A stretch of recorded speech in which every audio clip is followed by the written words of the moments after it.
Cerita ini bermula ketika manusia dihadapkan pada titik terendah dalam hidup. Titik di mana manusia tak bisa lagi jatuh. Iya, karena sudah mentok, itu sudah dasarnya. Pilihannya hanya dua, naik dengan perlahan atau naik dengan menggunakan jalan pintas, yang nantinya akan menimbulkan mara bahaya dan akhirnya nyawa menjadi taruhannya. Tahun 2004, tahun di mana saat itu keluargaku sedang merasakan getirnya kehidupan. Kehilangan semua hal habis-habisan. Tidak hanya rumah yang dijual, bahkan televisi yang jadi satu-satunya hiburan saat itu harus kami jual demi untuk bertahan hidup dan melunasi segala hutang yang sudah menunggak. Bapak awalnya bilang kalau hal ini terjadi karena salah perhitungan saat produksi, salah menggunakan uang yang kurang bijak. Tapi ternyata jawaban itu hanyalah jawaban formal demi menutup sebuah kebenaran. Beberapa tahun sebelumnya, keluarga kami dikirim santet. Orang yang kejam mengirimkan santet yang hampir saja mencelakai kami sekeluarga, yang akhirnya memaksa bapak harus memilih satu dari 3 petaka. Pertengahan tahun itu, bapak mendapatkan sebuah kabar selepas pulang dari pasar tempatnya bekerja. Kabar di mana ada orang yang tertarik dengan sebuah batu yang pernah bapak ceritakan pada temannya. Batu yang tiba-tiba saja datang, entah dari mana. Batu itu berwarna putih gading. Di dalamnya, seperti ada titik-titik yang membuatnya berkilau saat terkena cahaya. Saat bapak menceritakan hal tersebut pada temannya, ternyata temannya ini memiliki kenalan, orang yang katanya adalah kolektor batu. Sampai suatu ketika, orang tersebut datang secara langsung menemui bapak di rumah, guna membuktikan dan melihat langsung soal batu tersebut. Mungkin itu adalah awal yang dipikirkan oleh bapak. Sampai akhirnya, orang tersebut bertanya bagaimana bisa bapak mendapatkan batu tersebut. "Pak, jenengan mendapat batu ini dari mana?" tanya seorang laki-laki dengan umur mungkin kepala 4, duduk di ruang tamu sederhana. "Sebut saja Pak Heri." "Tidak dapat dari mana-mana, Pak," jawab bapak. "Ah, masa? Pasti jenengan narik ya? Pasti cari di gunung atau petilasan," ucapnya sambil tersenyum. Pertanyaannya serius, tapi ia bawakan dengan sedikit santai. "Saestu, Pak, benar. Saya dapat batu ini ya di sini, di meja ini, waktu saya mau berangkat ke pasar pagi buta. Lagian, Pak, ini maaf ya, saya minta maaf. Saya kalau pergi ke petilasan, makam Sunan, itu tujuannya satu. Saya cari keheningan, ketenangan. Saya berdoa sama yang membuat kehidupan, Gusti Allah, bukan meminta pada orang yang sudah meninggal. Saya datang ke tempat itu hanya sekedar mendoakan, bukan meminta hal yang terkait duniawi. Kalau terkait kekayaan, kesuksesan, ya kerja. Kerja saya ya di pasar, Pak," jawab bapak dengan tawa terkekeh. "Ini batu, nggak sembarangan batu loh," ucap Pak Heri. "Nggak sembarangan bagaimana, Pak?" tanya bapak. "Batu ini punya khasiat, Pak, punya kegunaan. Boleh saya bawa? Mau tak jualin nggak?" Pak Heri tiba-tiba menawarkan hal yang bagi bapak itu kali pertama ia mendengar. "Memang bisa, Pak, batu kayak gini dijual?" tanya bapak dengan wajah penasaran. "Bisa ini, Pak, bisa dijual. Kalau boleh saya pinjam, nanti saya bawa ke kota di salah satu pulau itu. Pasti bisa terjual mahal," ucap Pak Heri penuh keyakinan. "Masa sih, Pak? Memangnya batu seperti ini bisa laku berapa?" tanya bapak dengan penasaran. "Berapa ya? Ratusan juta mungkin, atau bisa lebih. Nanti kalau terjual, kita bisa bagi hasil," ucap Pak Heri mencoba terus meyakinkan bapak. Namun, beliau tidak seperti itu. Beliau tidak semudah itu juga percaya pada orang yang meminjam sesuatu yang dirasa penting baginya. "Wah, kalau dipinjam sih saya tidak bisa ngasih ya, Pak. Kita baru saja bertemu. Saya dulu pernah punya sesuatu yang berharga. Teman saya pinjam, teman baik saya. Sampai akhirnya saya tahu barang tersebut ternyata dijual pada seorang pejabat di daerahnya." Bapak mencoba menjelaskan dengan nada setenang mungkin, bermaksud agar tidak menyinggung Pak Heri. "Waduh, iya sih.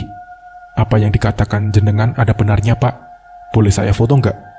Nanti saya tunjukkan pada teman saya, pinta Pak Heri. Silahkan, kalau difoto, silahkan Pak. Bapak mempersilahkan Pak Heri. Ia kemudian mengambil beberapa foto dengan handphonenya yang lumayan canggih di tahun itu. Nanti saya telepon Bapak ya, ucap Pak Heri. Waduh Pak, saya nggak punya telepon, ucap Bapak sambil terkekeh. Wah, maaf Pak, gini aja, kalau ada kabar lagi, nanti saya langsung datang ke rumah atau pasar ya Pak. Nanti saya kabari lagi, ucap Pak Heri. Sebelum akhirnya, ia memutuskan untuk berpamitan dengan Bapak. Kedatangan Pak Heri saat itu ibarat angin segar. Ada harapan dari hal yang ternyata sukar untuk dipercaya.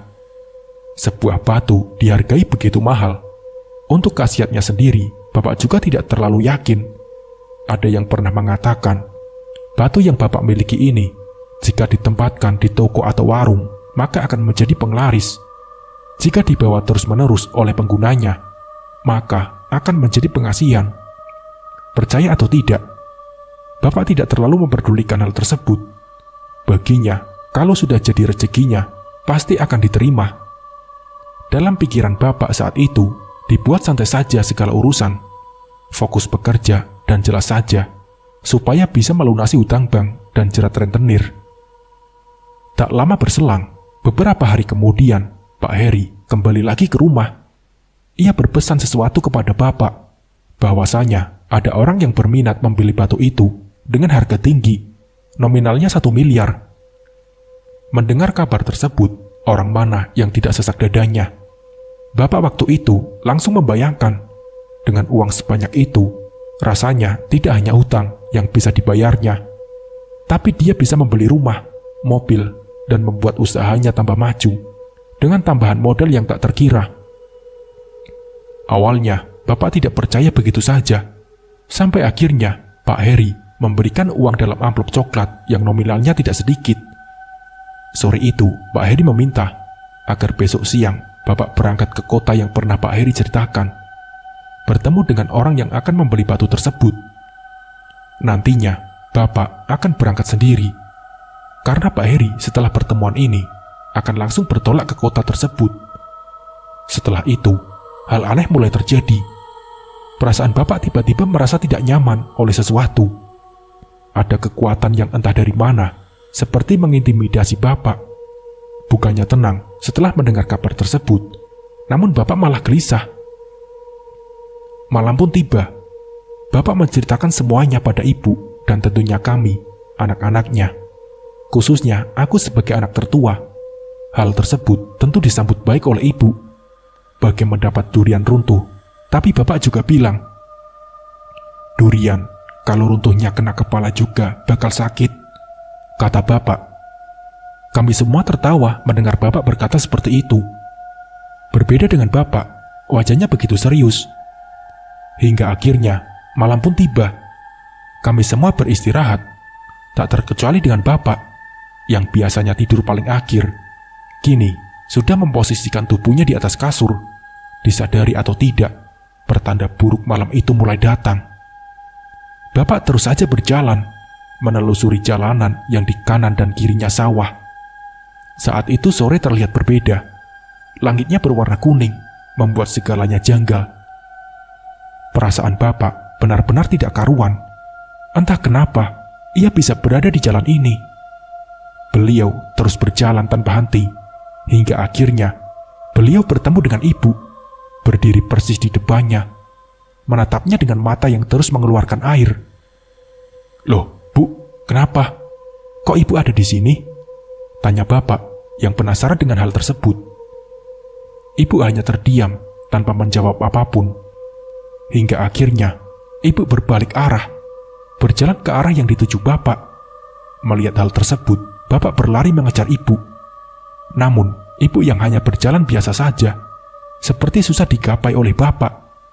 Padahal, ia sudah berlari sekuat tenaga. Tunggu Bu, tunggu, mau kemana? Ucap Bapak sembari terus berlari. Ibu akhirnya berhenti. Bapak yang telah menyusulnya melihat keanehan. Bu, kamu mau kemana Bu? Tanya bapak yang sudah dirasuki rasa takut yang besar. Ibu pun berbalik, melihat bapak dengan senyum. Namun, air mata masih keluar deras, membuat bapak bertanya-tanya dalam hati. Ibu lalu mundur, langkahnya pelan, hingga akhirnya. Ibu! Ibu! Bapak berteriak sekencang-kencangnya, membuat kami semua terbangun. Bapak mimpi buruk malam itu. Kenapa toh, Pak? Bapak mimpi apa? Tanya ibu. Aku mimpi kamu terjun ke jurang, Bu. Dalam sekali, Bu. Saking dalamnya jurang itu berwarna hitam pekat. Ada apa ini, Bu? Apa artinya semua ini? Tanya bapak kepada ibu. Pak, mungkin bapak kecapean. Banyak yang akhir-akhir ini bapak pikirkan. Ucap ibu yang mencoba menenangkan. Bu, perasaanku gak enak, Bu. Aku harus cari tahu jawabannya. Aku harus cari tahu, Bu, besok. Bu, uang yang di amplop coklat belum kamu gunakan. Ucap bapak mencoba memastikan. Boro-boro, Pak. Ngasih tahu saja sudah malam. Masih tuh di laci lemari. Kenapa memangnya, Pak? Ibu balik bertanya. Perasaanku gak enak, Bu, dengan uang itu. Maaf ya, Bu. Sampai aku dapat jawabannya besok, jangan pakai uang itu. Ucap bapak kepada ibu, yang dibalas dengan anggukan bertanda setuju. Keesokan harinya, setelah merampungkan pekerjaannya di pasar, bapak segera bertolak ke kota yang dijanjikan. Salah satu kota yang terdapat di selatan pulau. Saya tidak ingin menyebutkan tepatnya di mana, karena masalah ini cukup sensitif. Bapak menggunakan busa bertolak dari kota tempat kami tinggal. Perasaannya masih kacau. Kepergiannya ke kota yang dijanjikan, selain untuk mencari kebenaran akan khasiat batu tersebut, juga ingin mengembalikan uang yang diberikan oleh Pak Heri. Rasa-rasanya, uang yang diberikan itu jumlahnya tidak masuk akal. Nilai yang pernah disebutkan oleh Pak Heri juga bapak rasa aneh. Sebongkah batu yang dia temukan tanpa sengaja bisa dihargai dengan uang sebanyak itu. Rasanya ada yang janggal dalam hal ini. Di tengah perjalanan, awalnya terasa seperti biasa saja. Bis yang bapak tumpangi itu tak terlalu penuh. Bapak sengaja duduk di dekat sedela, agar matanya bisa melihat pemandangan saat perjalanan berlangsung. Bapak yang sudah bekerja dari pagi buta dan selesai di tengah hari, membuat bapak sering tidur saat pulang kerja. Di dalam bis itu, bapak tertidur. Hal aneh pun mulai terjadi lagi. Suasana siang itu menjadi sendu. Matahari tampak menghindari dari posisinya, membuat cahaya yang masuk berkurang. Bapak pun terbangun. Posisinya masih sama. Namun, orang yang ada di dalam bis jumlahnya sudah berkurang. Hanya tinggal beberapa orang. Yang anehnya, mereka semua memiliki ekspresi yang aneh. Ekspresi wajah dengan tatapan kosong, seperti orang-orang yang telah hilang harapan. Tidak ada yang bicara. Bahkan kernet yang biasa mondar-mandir saat itu tak terlihat. Di samping bapak, kini duduk seorang laki-laki bertubuh besar, sangat besar. Bapak menggambarkan laki-laki itu memiliki kulit yang bersih, dengan jenggot tipis di wajahnya dan berkumis. Tubuhnya kekar. Mungkin baginya bapak terlihat kecil.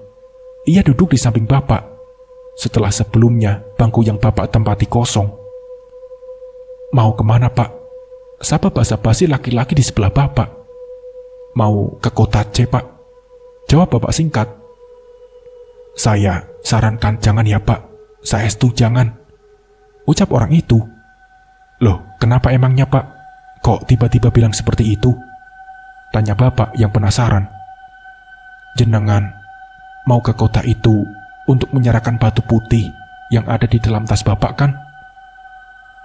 Pertanyaan yang diajukan orang itu membuat bapak hanya melongo. Tidak ada satu patah kata pun yang keluar dari mulutnya. Setidaknya untuk beberapa saat. Kok sampean tahu? Tanya bapak dengan nada agak terbata-bata. Saya tahu, maka dari itu saya sarankan urungkan rencana Anda. Ucapnya. Gak bisa gitu. Kenapa sampean bilang seperti itu? Alasannya apa? Tanya bapak kembali, mencoba mempertegas dan memperjelas apa yang sebenarnya yang ingin orang itu sampaikan. Saya bilang urungkan, ya urungkan, Pak. ucap laki-laki itu. Wajahnya memerah. Tanda ia sangat marah dengan pertanyaan yang diajukan bapak. Tiba-tiba saja, badan orang itu semakin membesar, semakin besar, membuat bapak hanya terdiam, tak bisa mengatakan apa-apa.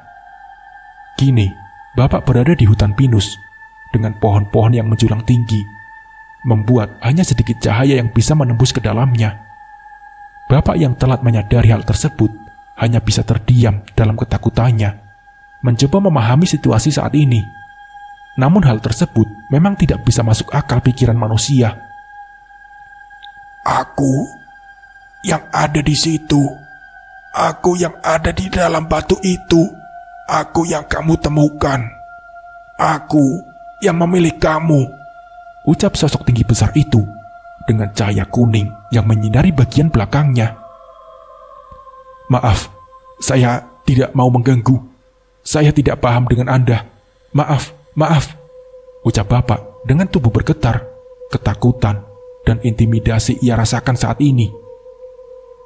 Aku yang berada di batu itu tidak akan sudi kamu bawa pada orang lain. Aku tidak setuju jika harus pindah tangan, ucap sosok itu lagi. Mendengar penjelasan itu, lambat laun, bapak mulai teringat apa yang dikatakan oleh Pak Heri tentang keistimewaan batu tersebut.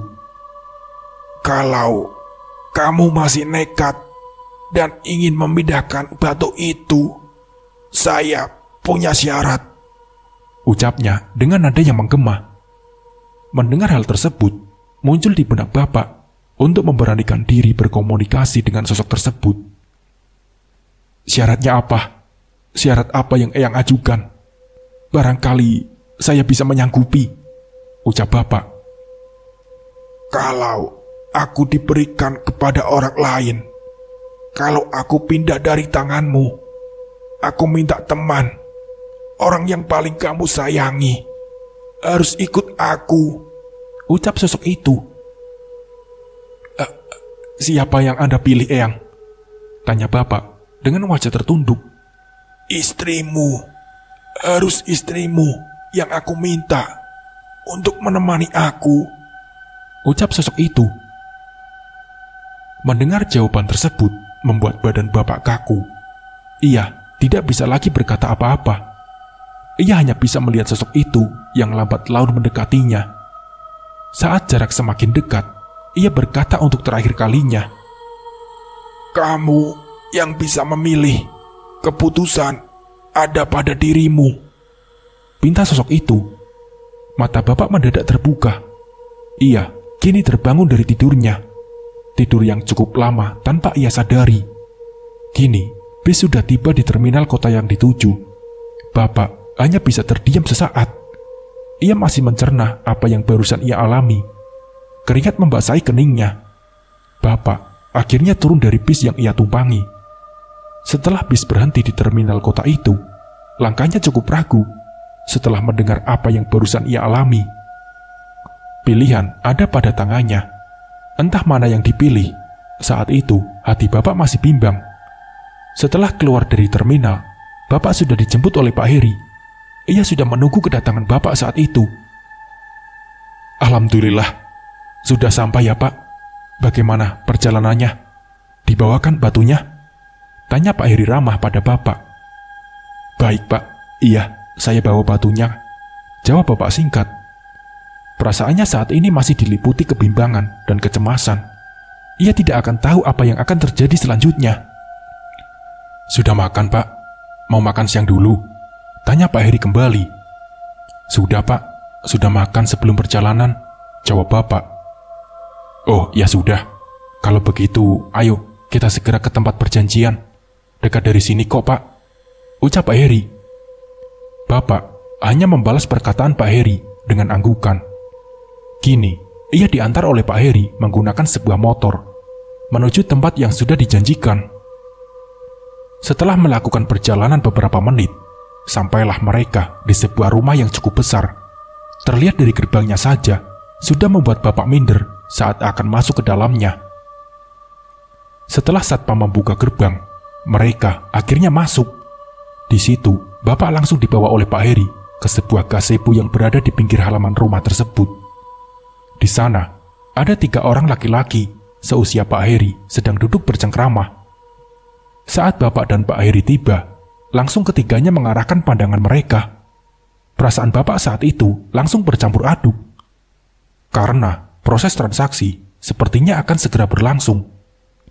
Bapak masih teringat dengan pesan yang ditinggalkan oleh sosok yang disebutnya Eyang itu. Pikirannya kacau, bimbang, bingung, dan ingatannya seakan kembali kepada orang-orang yang sedang menunggunya di rumah. "Silakan duduk, Pak. Monggo disambil minum dan makannya," ucap Pak Heri. Bapak hanya melihat jajaran botol minuman dan juga beberapa makanan ringan yang tersaji di meja. Ia hanya mengangguk, mengiyakan apa yang ditawarkan oleh Pak Heri.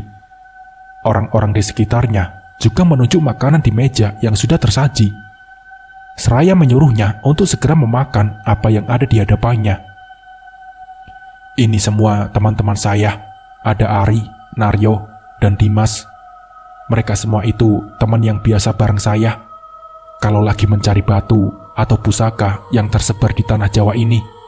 Maklum, yang minat banyak soalnya," ucap Pak Heri memperkenalkan teman-temannya sambil tersenyum. "Lalu Pak, yang mau batu dari saya itu di mana Pak?" tanya Bapak yang penasaran. "Oh iya, beliau masih ada di dalam rumahnya. Tenang Pak, tenang. Nantinya beliau akan kami panggil kalau kita sudah sepakat dengan harga yang ditawarkan," ucap Pak Heri mencoba menjelaskan. Bapak hanya mengangguk, mencoba menerima saja penjelasan dari Pak Heri. "Langsung saja ya Pak, saya jelaskan peraturannya. Batu yang Bapak bawa itu ditawar dengan harga 700 juta rupiah Pak." Pak Heri langsung membuka harga. "Wah Pak, besar sekali ya nilainya. Waktu Bapak bilang ratusan juta atau lebih, saya berpikir mungkin bisa 1 miliar. Tanya Bapak memastikan. Mendengar pertanyaan Bapak, membuat Pak Heri seperti mengarahkan pandangannya pada ketiga temannya. "Iya, itu kan kemarin. Itu juga baru kemungkinan. Saya kan bilang harga itu antara ratusan atau bisa lebih. Jadi angka yang disepakati oleh juragan yang nanti akan membeli batu ini ya 700 juta. Tapi," ucap Pak Heri. "Tapi kenapa Pak? Jangan membuat saya penasaran dong," ucap Bapak dengan senyum, mencoba membuat suasana lebih santai. "Tapi yang nanti Bapak dapatkan tidak segitu." Pak Heri melanjutkan penjelasannya yang terpotong. "Loh, kok bisa begitu Pak?" tanya Bapak kembali. "Begini Pak, bertemu dengan orang-orang sepenting ini kan tidak gampang. Makanya kami punya kelompok. Masing-masing dari kami harus saling berkoordinasi dalam bekerja. Pak Ari yang menghubungi para juragan sebagai orang yang akan membeli, saya yang mencari. Sedangkan ada Pak Naryo dan Pak Dimas itu yang akan menjaga keamanan Bapak. Barangkali batu yang dipindahkan itu memiliki syarat tertentu. Ritualnya kan gak main-main kalau berhubungan dengan barang-barang langka," ucap Pak Heri mencoba menjelaskan dengan gamblang fungsi dan tugas kelompok mereka. "Memangnya berapa yang akan saya terima?" tanya Bapak mencoba memastikan. "Bagi Bapak mungkin sudah banyak. Bapak akan mendapatkan 300 juta. Uang itu akan Bapak bawa pulang. Kalau ada apa-apa bisa kami kawal saat di jalan," jawab Pak Heri mencoba terus meyakinkan Bapak. Mendengar jawaban dari Pak Heri membuat Bapak kembali memikirkan matang-matang apa yang harus dilakukan dalam mengambil keputusan.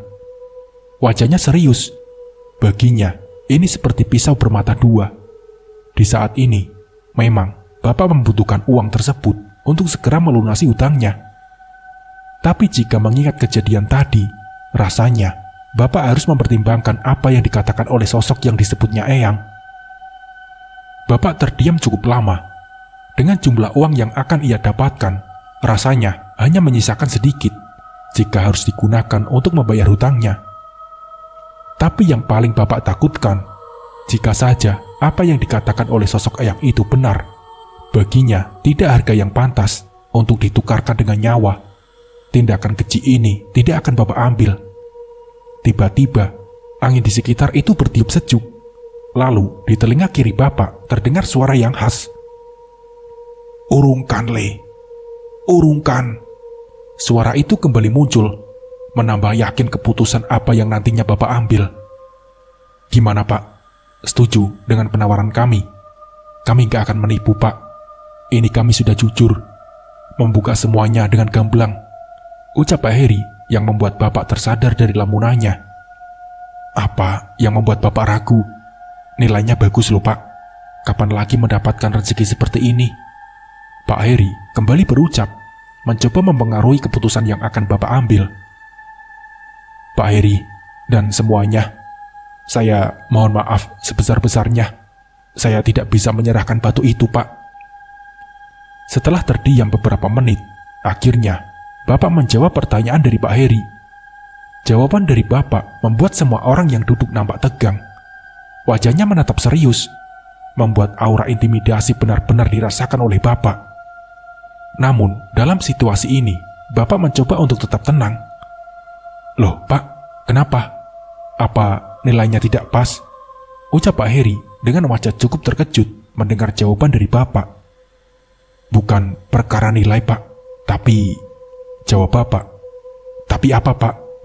Nilai yang diberikan Pak Heri sudah besar loh untuk awal transaksi dengan Bapak. Biasanya kami tidak berani memberikan harga segitu. Timpal Pak Ari yang tanpa sengaja memotong penjelasan dari Bapak. Baik, saya naikkan nilainya ya Pak. Mau dengan angka 350 juta. Gimana Pak?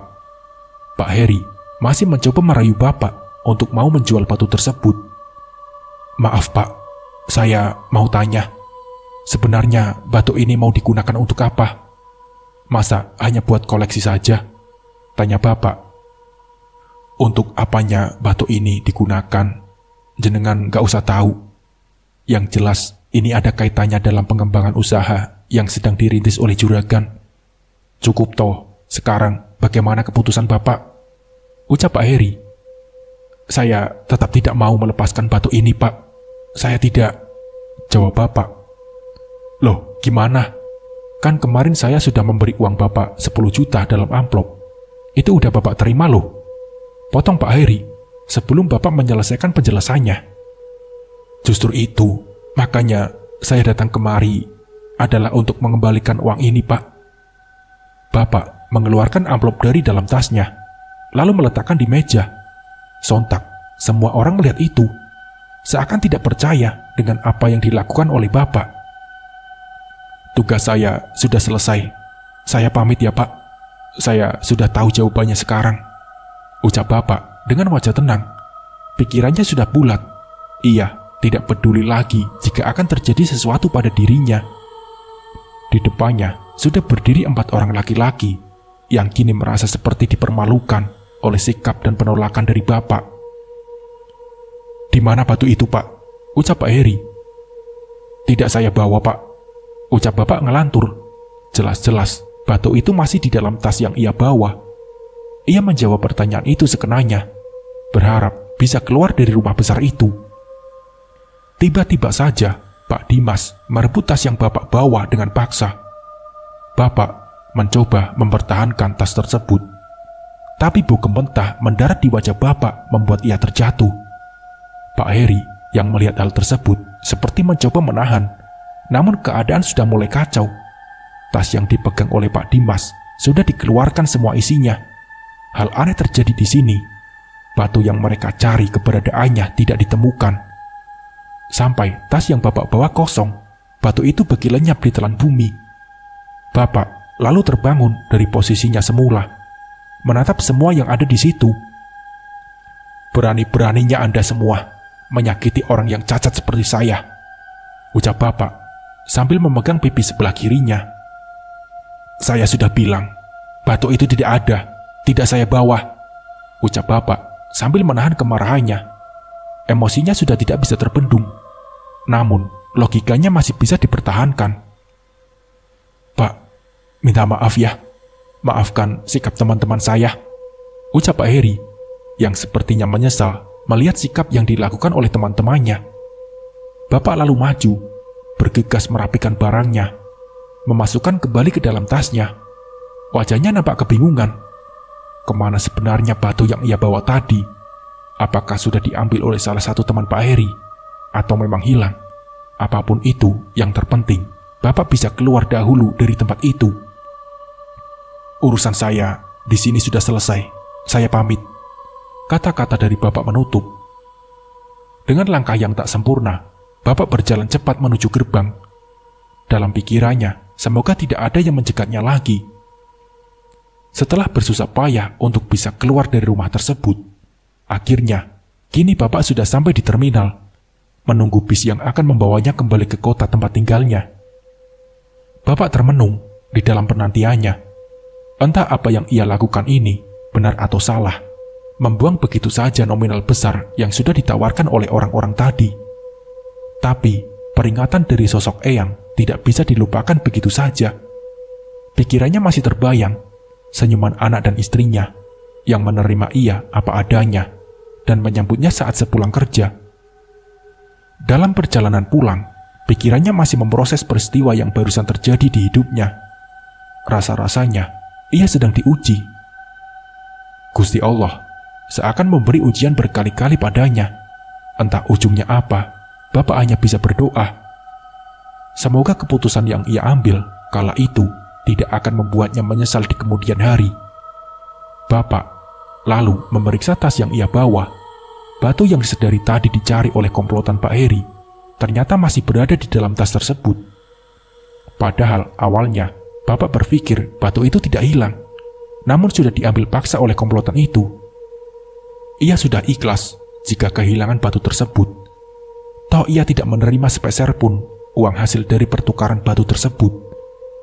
Mungkin itu tidak akan berpengaruh dalam kesepakatan yang ditawarkan oleh sosok Eyang. Karena jelas batu itu diambil dengan paksa. Namun entah apa yang terjadi, kini batu ada di dalam tas Bapak lagi.